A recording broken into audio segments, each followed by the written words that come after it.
La vie quotidienne dans les tranchées allemandes comptait aux plus jeunes. L'exposition présentée à Merville par l'association L'Alleux Terre de Bataille présente la Grande Guerre par la petite histoire. Moment de détente et partie de cartes dans les tranchées. Surtout en 1918. Ils ne sont pas allés au-delà, ils ne sont pas allés plus loin. C'est ici qu'ils ont été arrêtés.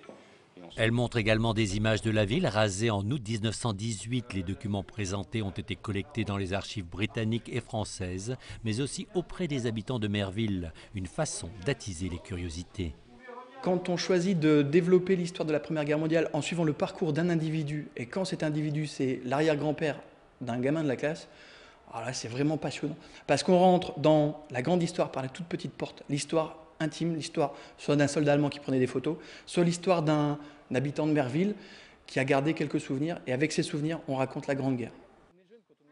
Autour de l'exposition, l'association propose également de retrouver les lieux de mémoire dans la commune. Étape obligatoire, le cimetière et ses 2000 tombes de soldats de toute nationalité.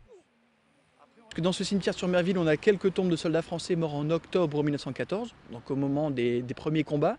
Après, on a plusieurs centaines, plusieurs milliers de Britanniques qui sont tombés aussi, quelques soldats indiens qui appartenaient aux troupes coloniales de l'armée britannique, puis après quelques centaines de soldats allemands qui sont morts sur Merville pendant l'offensive en 1918.